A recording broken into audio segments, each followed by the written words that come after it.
ദിവ്യാത്മാക്കൾക്കെല്ലാം വിനീതമായ നമസ്കാരം. മനസ്സിനെ ഒഴിച്ച് നിർത്തിക്കൊണ്ട് ചെയ്യുന്ന സാധന നമുക്ക് ഒരു പുരോഗതിയും ഉണ്ടാവുകയില്ല. മനസ്സാണ് എല്ലാം. ഈ ജഗത്ത് ഇപ്രകാരമായി തീർന്നിരിക്കുന്നത് മനസ്സിൻ്റെ വിഭ്രാന്തിയാണ്, മനസ്സിൻ്റെ ചലനമാണ്. അതിനാൽ മനസ്സിൻ്റെ വിഭ്രാന്തി മാറി മനസ്സ് സ്വച്ഛവും നിശ്ചലവുമായാൽ പരമസത്യം ബോധ്യപ്പെടുത്തി തരാൻ അതേ മനസ്സിന് തന്നെ സാധിക്കും. അതിനാൽ വിട്ടുനീ ചിത്തത്തെ സംസാരത്തിൽ പെട്ടുപോകാതെ പലതും കേട്ടു. സത്യമാത്മാവു താനാണെന്ന് നിത്യം സ്മരിക്കിലാനന്ദമെന്നും. വിട്ടു നീ ചിത്തത്തെ സംസാരത്തിൽ, ഈ ലോകത്തിൽ മനസ്സിനെ വ്യാപരിച്ചു കൊണ്ടിരുന്നാൽ തൻ്റെ യഥാർത്ഥ സ്വരൂപം നമുക്ക് തിരിച്ചറിയാൻ സാധിക്കുകയില്ല. അതാണ് വിട്ടു നീ ചിത്തത്തെ സംസാരത്തിൽ. സംസാരം എന്ന് പറഞ്ഞാൽ ഈ ലോക ജീവിതം തന്നെ.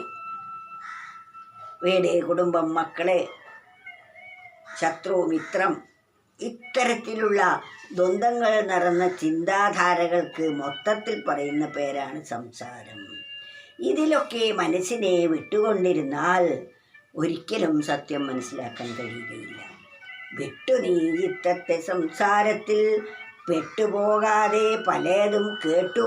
ആളുകൾ പലതും പറയുന്നത് കേട്ട് മനസ്സിനെ ഇതിലൂടെ വ്യാപരിച്ചാൽ സത്യമാത്മാവ് താനാണെന്ന്, സത്യമായിരിക്കുന്ന പരമാത്മാവാണ് നമ്മളിൽ നിറഞ്ഞിരിക്കുന്ന ആ പരമസത്യം എന്ന് നിത്യം സ്മരിക്കിലാനന്ദമെന്നും.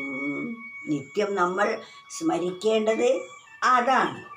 എന്നാൽ ആ യഥാർത്ഥത്തിലുള്ള എന്നെ അറിയാതെ ഞാൻ ഈ ദേഹമാണെന്ന് തെറ്റിദ്ധരിച്ചു, ഞാൻ സ്ത്രീയാണ്, ഞാൻ പുരുഷനാണ്, ഞാൻ കുട്ടിയാണ്, ഞാൻ വൃദ്ധരാണ് എന്നെല്ലാം ശരീര സംബന്ധിയായ അറിവിൽ മാത്രം വർത്തിക്കുന്നതിനാൽ സത്യമായിരിക്കുന്ന വസ്തു ഏതോ അതിനറിയുന്നില്ല.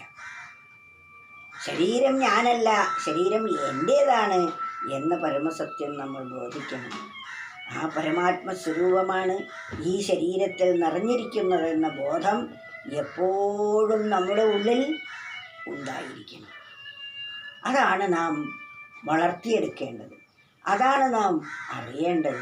അതിന് നമ്മുടെ മനസ്സിനെ നമ്മൾ ഒന്ന് നിയന്ത്രണ വിധേയമാക്കണം. മനസ്സ് ഇന്ദ്രിയങ്ങളിൽ കൂടി, കണ്ണ്, മൂക്ക്, നാക്ക്, ത്വക്ക് മുതലായ ഇന്ദ്രിയങ്ങളിൽ കൂടി പുറത്തേക്കൊഴുകുമ്പോൾ അവിടെ ഇഷ്ടവും അനിഷ്ടവും ശത്രുവും മിത്രവും മുതലായ ദ്വന്ദ്ങ്ങളെല്ലാം ഉണ്ടാകി മനസ്സിനെ കലുഷമാക്കുന്നു.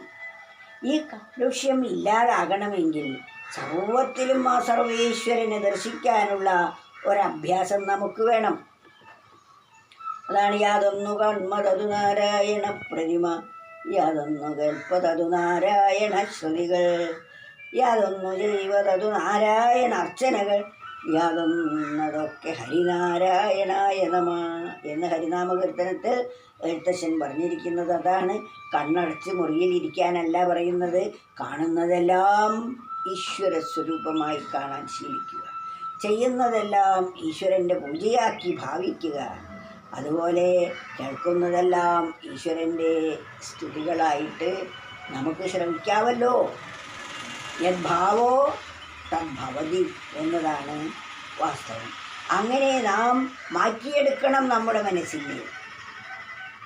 അതാണ് വിട്ടു നീ ചിത്തത്തെ സംസാരത്തിൽ പെട്ടുപോകാതെ പലതും കേട്ടു.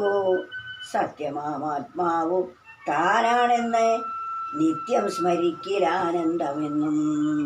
എന്നും സ്മരിക്കിൽ ആ പരമാനന്ദമായിരിക്കും നമുക്ക് ഓരോരുത്തർക്കും അനുഭവമാകുന്നത്.